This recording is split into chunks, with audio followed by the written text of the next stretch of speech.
Algebra का, उसमें हमने लास्ट टाइम हमने पढ़ा था क्रैमर्स रूल। क्रैमर्स रूल हमने पढ़ा था।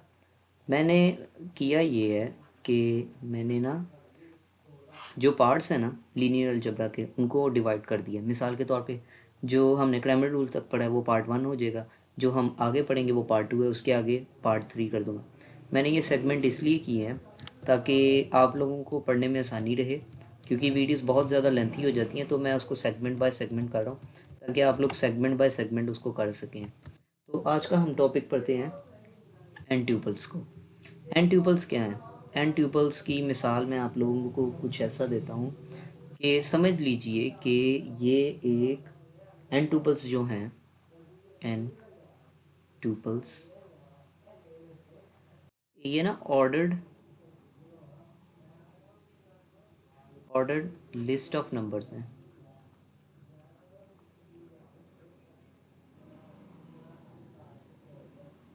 अब ये order paired list of number ये हैं कि हम मिसाल के तौर पे इसकी देते हैं कि जो एन ट्यूपल्स होंगे वो ऑर्डर्ड होंगे और उनकी इंडेक्स यानी कि पोजीशन वगैरह नंबर्स की आप चेंज नहीं कर सकते। अब मिसाल के तौर पे हम डिस्कस करते हैं कि इसे एन ट्यूपल क्यों कहते हैं। इधर लिख लेते हैं पहले, why it's called an tuple. तो पहले तो हम ये डिस्कस करते हैं कि एन ट्यूपल में ट्यूपल जो वर्ड है उसको क्या कहते हैं। जो ट्यूपल वर्ड है ना, ये वाला वर्ड ट्यूपल, इसका मतलब है ordered list of numbers. Ordered,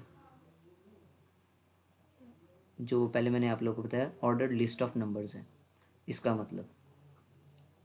और जो ट्यूपल्स है एन, इसमें जो एन है यहाँ पे, एन हमारे पास, ये बेसिकली नंबर्स ऑफ जो हमारी लिस्ट है उसको रिप्रेजेंट करता है। अगर हमारे पास 2 हो, मिसाल के तौर पे एन हमारे पास 2 हो, तो यानी कि हमारे पास ऑर्डर्ड जो लिस्ट होगी वो 2 होगी। 2 ट्यूपल्स बन जाएगा, ये 2 ट्यूपल्स की जो लिस्ट बनेगी वो हो जाएगा। अब मैं आपको इसकी एक एग्जांपल बड़ी इजीली देता हूँ। आप लोगों ने ऑर्डर पेयर पढ़े होंगे ग्राफ्स में, तो एक ग्राफ बनाता हूँ, आप लोगों को इसकी समझ आ जाएगी उससे। मिसाल के तौर पे अगर मैं यहाँ पे एक ग्राफ स्केच करूँ, देखें ये ग्राफ, सॉरी, ये ग्राफ बन रहा है। तो अगर मैं इधर एक स्लोप बनाऊँ, तो मैं अगर इस पॉइंट पे x और y की वैल्यू जानना चाहता हूँ, तो ये जो x और y की जो देखे ना, इसका ये ट्यूपल बन रहा है, ये ट्यूपल होगा, यानी कि ये ट्यूपल है, एन ट्यूपल। तो एन ट्यूपल में हमारे पास x की वैल्यू है, यहाँ पे देखें, और y की वैल्यू है। तो इसका मतलब ये है, अगर मैं x और y की वैल्यू यहाँ पे लूँ, तो मिसाल के तौर पे एक जनरल एग्जांपल लेता हूँ, ये 1 और 3 में बना देता हूँ। अब गौर करें, यहाँ पे ट्यूपल्स में ब्रैकेट जो होती है ना, वो सिंपल एक ब्रैकेट होती है यहाँ पे, इस तरह की 1 और ये 3, और गौर करें तो इसके बीच में कॉमा है यहाँ पे। तो इस कॉमे की वजह से हम सेपरेट कर सकते हैं कि 1 और 3 है, या आप इस तरह भी कह सकते हैं कि एक और एग्जांपल लेता हूँ, मेरे पास यहाँ पे है 4 और 5, तो यहाँ पे 4 और 5 के दरमियान एक कोमा है यहाँ पे। तो इस कोमा की वजह से हम इसको 4 और 5 रिप्रेजेंट करते हैं, यानी कि ये x के लिए और ये y के लिए। तो इसकी वजह से हम इसको ट्यूपल कहेंगे। अब ट्यूपल में हम लोग एक और चीज़ आप लोगों को बता दूं, हम इसकी पोजीशन नहीं चेंज करते, यानी कि 4 अपनी जगह पे है और 5 अपनी जगह पे है, तो हम इसको चेंज नहीं करते। जनरली हम जो एन ट्यूपल है, अगर मैं उसकी एक एग्जांपल आप लोगों के सामने लूँ, मिसाल के तौर पे यहाँ पे मैं यू लेता हूँ, यहाँ पे A1 element number, A1, A2, A3, dot dot dot dot dot dot dot dot so on, और AN। तो ये हमारे पास एक ट्यूपल की एग्जांपल है। यहाँ पे देख लें, यहाँ पे मेरे पास इधर एक एलिमेंट है, एक इसका एलिमेंट है और एक इसका एलिमेंट है। तो हम देखते हैं कि इसको हम मैट्रिक्स में किस तरह कन्वर्ट करेंगे।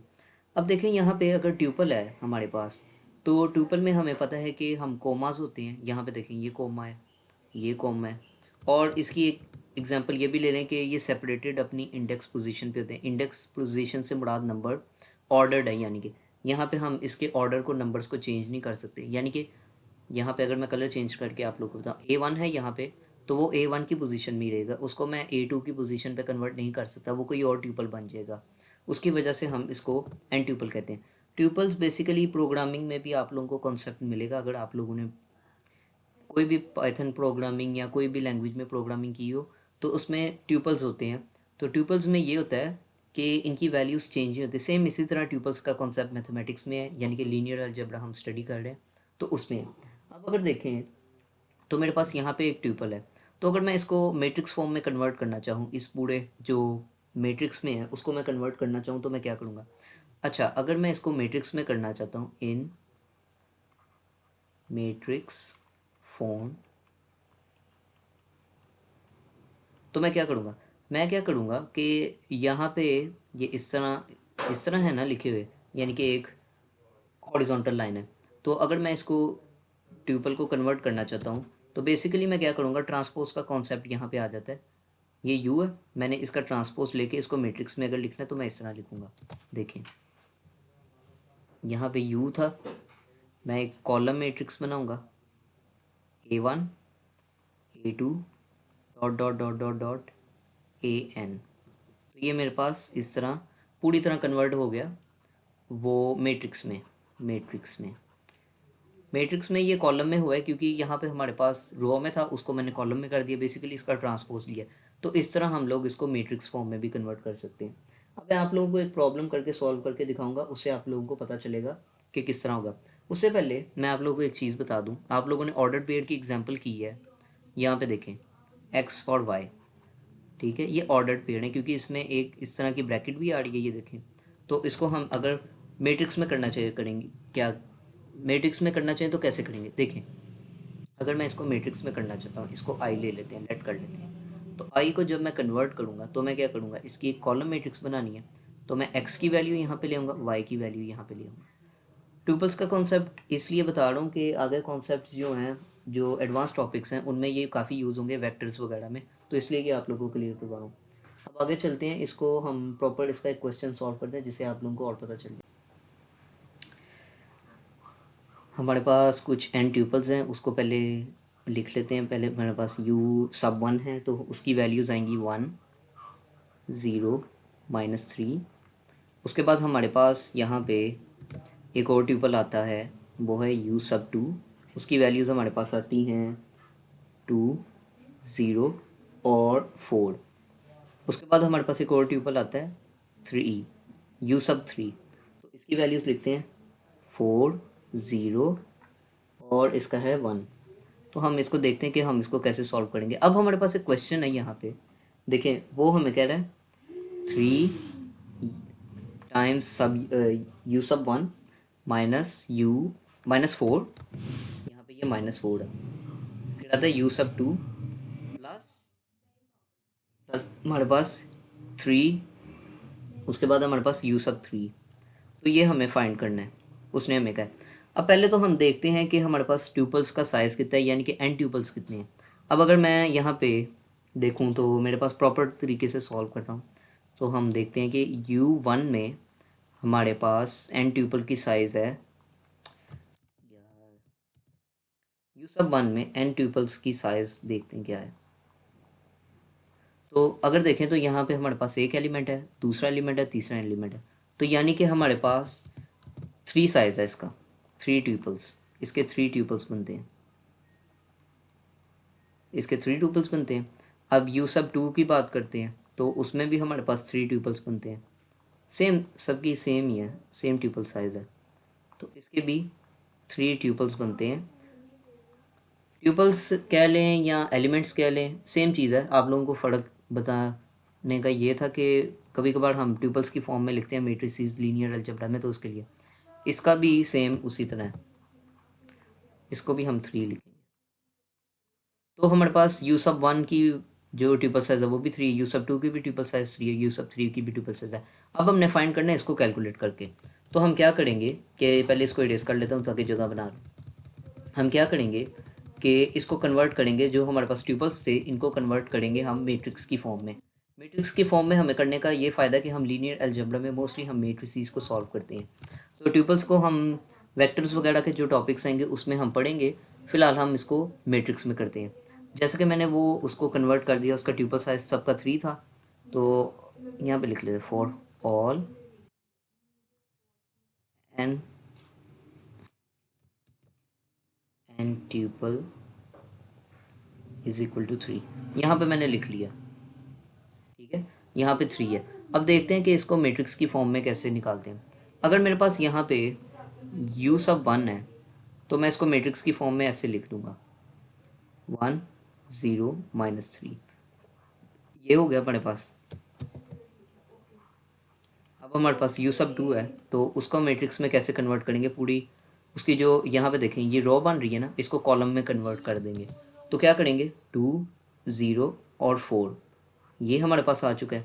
अब u सब 3 की बात करते हैं तो हमारे पास आता है 4 0 -1। अच्छा याद रखें कि ट्यूपल्स में हमारे पास यहाँ पे देखें तो यहाँ पे कोमास आते हैं, सेपरेटेड वैल्यूज़ होती हैं। जब हम मैट्रिक्स में लिखते हैं ना, मैट्रिसेस में, तो हम कोमास को रिमूव कर देते हैं और हम एक पूरी इस तरह उसको कॉलम में कर देते हैं ट्यूपल को। तो इस तरह होता है। अब यही वैल्यूज़ हम प्लग करते हैं तो इसका आंसर वगैरह निकालते हैं, कैलकुलेशन करते हैं क्या निकलती है। तो हमारे पास उसने फाइंड करने के लिए कहा था, यहाँ पे हमारे पास 3 है, उसने कहा था मल्टीप्लाई करना है हमने u सब 1 के। u सब 1 हमारे पास क्या आ रहा है -3, यस इस तरह। अब हमारे पास आ रहा है -4, तो -4 यहाँ पे लिख लेते हैं पहले। -4 आ रहा है यहाँ पे, तो मैं इसको मल्टीप्लाई करूँगा जो इसका ट्यूपल बन रहा है उसके साथ, तो वो हमारे पास आ रहा है 2 0 और 4, ये हमारे पास आ गया। अब मैं लिखूँगा u सब 3 की वैल्यू जो कि हमारे पास बनती है 4 0 -1। तो जब मैं इसको मल्टीप्लाई करूँगा और यहाँ पे 3 है स्केलर इसका, सॉरी इसको रेस कर लेते हैं, यहाँ पे 3 इसका स्केलर है। तो जब मैं इसको मल्टीप्लिकेशन करूँगा तो पहले मैं इसकी मल्टीप्लिकेशन कर लेता हूँ जिससे आप लोगों को पता चल जाएगा कि क्या वैल्यूज़ आ रही हैं। तो नीचे आते हैं, जब हम इसको सॉल्व करेंगे तो हमारे पास कुछ इस तरह की वैल्यू आएंगी 3 0 -9, क्योंकि 3 टाइम्स -3 वही होगा। अब यहाँ पे सेंटर में माइनस ही रहने दूंगा, उसकी वजह यह है कि मैं सिंपली स्केलर 4 से मल्टीप्लाई करूँ। 4 टू द 8 हो जाएगा, उसके बाद 4 0 द 0, 4 4 द 16, हमारे पास ये वैल्यूज़ आ गई। उसके बाद मैं इसको प्लस करूँगा और 3 को मल्टीप्लाई करूँगा इस ट्रिपल के साथ, 3 4 द 12, 3 0 द 0, -3 के साथ मल्टीप्लाई किया तो 3, ये पूरी वैल्यूज़ आ जाएंगी। अब हम नीचे चलते चलते इसको सॉल्व करते हैं। इसको एडिशन और सब्ट्रैक्शन सिंपल है, आप लोग कर लीजिएगा। तो मैं इसको सॉल्व करूँगा तो मेरे पास आंसर ये आएगा। देखें, कलर चेंज करके मैं पूरी तरह कर लेता हूँ। यहाँ पे देखें तो मेरे पास आ रहा है 7 0 -22। आप लोग सिंपल भी कर सकते हैं कैलकुलेटर को यूज़ करके। तो कहने का मकसद ये था कि हमारे पास जो वैल्यूज़ आ रही हैं, यहाँ पे लिख लेता हूँ, इसके इक्वल आ रही हैं जब मैं उसको कन्वर्ट करके ट्यूपल में कन्वर्ट करता हूँ और उसकी सिंपल मल्टीप्लिकेशन करता हूँ। बहुत सिंपल सा टॉपिक है और इसका कुछ इस तरह आंसर आएगा 7 0 -22, इधर लिख लेते हैं। तो बड़ा सिंपल सा टॉपिक है कि ट्यूपल्स वो होते हैं कि जिनको हम इस तरह की कॉमा सेपरेटेड वैल्यूज़ में लिखते हैं। इनकी वैल्यूज़ को हम चेंज नहीं कर सकते, यानी कि जो 2 यहाँ पे पड़ा है इसको 2 की पोजीशन में रखेंगे, 0 को यहीं पे पड़े रहेंगे और 4 को भी यहीं पे पड़े रहने देंगे। इनको आपस में इंटरचेंज नहीं करेंगे, वरना ट्यूपल्स की वैल्यूज़ बदल जाती हैं और ट्यूपल्स की वैल्यूज़ को चेंज भी नहीं किया जा सकता, मैथमेटिकली अलाउड नहीं है। और एक और डिफरेंस बता दूँ आप लोगों को वीडियो चलते चलते ही, कि जो हमारे पास सेट्स होते हैं ना, सेट्स, अब देखिए सेट्स होते हैं हमारे पास। अगर मैं यहाँ पे सेट्स की एग्जांपल लूँ, हमारे पास अगर सेट्स होते हैं तो सेट्स की नोटेशन हमारे पास इस तरह होती है कुछ। ये कर्ली ब्रेसेस आती हैं हमारे पास, curly braces 1 2 3 4 dot dot dot dot dot n, ठीक है, ये हमारे पास सेट हो गया है। अब ये जो सेट है ना, इसकी प्रॉपर्टी ये है, आप लोगों को बता दूं कि ये अनऑर्डर्ड होता है, अनऑर्डर्ड। मिसाल के तौर पे अनऑर्डर्ड से मतलब ये है मेरा कहने का कि अगर मैं इस पूरे जो कि सेट है इसमें अगर मैं वैल्यूज़ को ऊपर नीचे करके भी लिख लूँ, लेकिन इसमें वैल्यूज़ कोई रिपीट नहीं होती।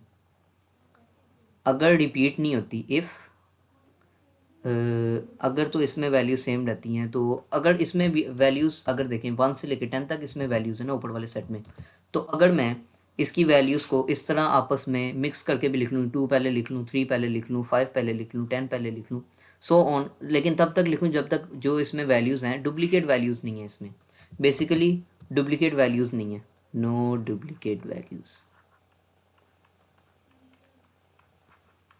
अनऑर्डर्ड है लेकिन नो डुप्लीकेट वैल्यूज़ नहीं, यानी कि डुप्लीकेट नहीं है, एक ही हमारे पास इसमें 2 है, 3 है, 4 है, अनऑर्डर्ड है और डुप्लीकेट नहीं है इसमें। तो अगर मैं इसको ऊपर नीचे करके भी लिख लूँ तो ये सेट रहेगा और इसमें कोई इतना इशू नहीं है, लेकिन ट्यूपल के केस में ऐसा नहीं है। और इधर मैं लिख लेता हूँ 4 ट्यूपल्स एन ट्यूपल्स। ट्यूपल्स में हमारे पास ये ऑर्डर्ड होती हैं, ऑर्डर्ड। ऑर्डर्ड से आप लोगों को पता है कि अगर मैं 2 और 3 लिखूं तो ये फिक्स हैं, ये दोनों फिक्स हैं अपनी पोजीशन में, यानी कि fix on their index position. Index position से मतलब ये है कि जिधर 2 है वो 2 पे ही रहेगा, यानी कि वो पहला एलिमेंट है हमारा, यहाँ पे फर्स्ट एलिमेंट है और ये सेकंड एलिमेंट है, तो ये अपनी पोजीशन में फिक्स ही रहेंगे, इसको हम चेंज नहीं कर सकते। और दूसरी बात ये है कि ट्यूपल्स में डुप्लीकेट अलाउ हैं, डुप्लीकेट अलाउड है, डुप्लीकेट अलाउ है ट्यूपल्स में, और सेट में डुप्लीकेट अलाउ नहीं है।